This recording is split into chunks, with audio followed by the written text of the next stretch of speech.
Hey everyone, I know this might come as a surprise to some of you guys, but I've been humbled many a time in my life, and I thought I would share some of those times with you today to keep myself humble. Number one, I worked on a garlic farm for a period of time when I was figuring myself out because no 19-year-old really knows what they want to do, and they think that by throwing different experiences at the wall, they'll somehow figure it out, but really that's not the case. Anyways, I worked on this garlic farm for a period of time, and of course I brought my sneakers. If I'm working on a farm, I gotta have some good sneakers. And, I'm someone who hikes and walks a lot, but probably not as much as they should. And I thought I'd invest in myself and invest in my feet because my feet are flat enough as it is. I thought I'd treat them with a pair of Hokas. Now, we know Hokas, they're well known in the running community, but they also make shoes for people who walk, like me, people who want to wear these every day. So, anyways, I'm working on this farm, and one day we're going over to this girl's house for dinner. I think she was the farmer's wife. I'm not really sure what her relation was to him because she lived in a completely separate house on the property. But anyway, it was thundering, pouring out. So 6 of us piled into the farmer's truck, which was meant to seat 4 people. And we drive on over to her house holding various bowls of homemade food. And we have a lovely vegan dinner of vegan tacos. Anyways, we're going to leave, and I put on my shoes. And this farmer's wife, question mark, notices my shoes, and she goes, "Oh, you have Hokas. You don't use them for running though, right?" Which I think that speaks for itself. So moving on. One time, in my freshman year of college, I saw a improv group perform, and it was fun. As far as improv groups go, this was one of the better ones that I've seen. Not that I've seen many, but I've heard stories, and I can imagine what they're like. And one of the guys doing the improv, well, he was kind of cute. And I texted my friend later. I was like, I kind of have a crush on the improv guy. And she's like, that's no surprise because the Venn diagram of guys who are your type and guys who do improv is a circle. The same thing goes for like people who juggle and magicians, which I feel like I should get better taste.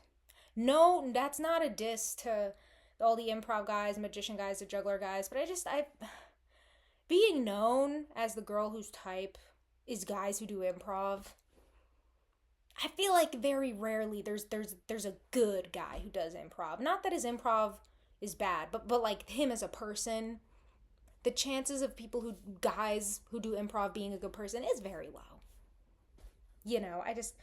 That was a reality check. This one also takes place during my freshman year of college. It's not as bad as the first two, but there was this really good food truck, and it might be the only thing I really miss from my freshman year of college, and that college specifically. It was this halal food truck, I think. Point is, they served this really good like fries with like tzatziki and falafel and feta cheese, and it was so good. And I got it so often that one day in my first semester, I went up to the food truck, and he's like, "Oh, I see you here all the time. I know your order." And while I do appreciate being known enough, like I do want to be a regular at a diner someday, being the regular at your campus's food truck, especially looking how I looked back then, I did not look like this. I looked a lot different. I didn't return to that food truck for a good 3 months. So this one takes place during high school. I was on my tennis team in high school, and my coach, bit of a tough love coach without the love part, and he sat us all down one day, and keep in mind I was one of the younger players on the team. He sat us down, and he picked out something bad about everyone because we were just not having a good week, I guess. And he got to me. He goes, "And I mean, Sydney, you have got the worst grip on the tennis racket I've ever seen." And this was especially offensive considering he was like 60 or 70 years old. So, and I never changed my grip. I continued to play like that. I never fixed it. But that was really... I still think about that clearly. Oh, another one from my freshman year of college. You could tell that was a great year for me. I was sitting with my new friends, my only friends, and by friends I mean the people I clung on to during orientation so I wouldn't look like a loser.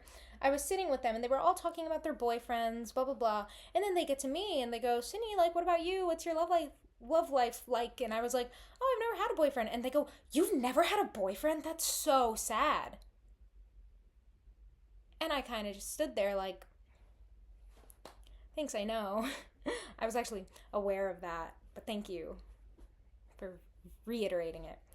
I guess it's good that I've never had a boyfriend because now I cannot even imagine being in a relationship because, my ideal partner is not a boyfriend. It is more of a sidekick character. I'd really need Robin, but Robin from Teen Titans Go, who I will defend.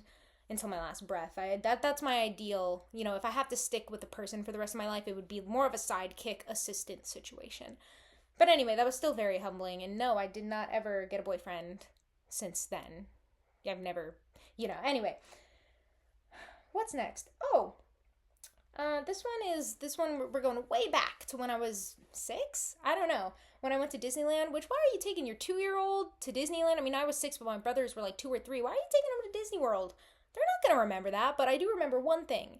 And, or two things. Remember that Stitch ride where Stitch would, you'd be in the spaceship kind of thing and Stitch would be in the middle, and I don't know, they got rid of it. I wish they didn't. Anyways, it was really rainy that day. We were wearing the little plastic ponchos that you could fit into your pocket, and I think I fainted or blacked out or something, but all I remember is waking up and Mickey Mouse was handing me tissues for my bloody nose, because I was one of those kids who got bloody noses all the time, and I do kind of miss that. I kind of miss getting bloody noses all the time. I felt like that was a really important part of my personality in elementary school, and I don't get them anymore.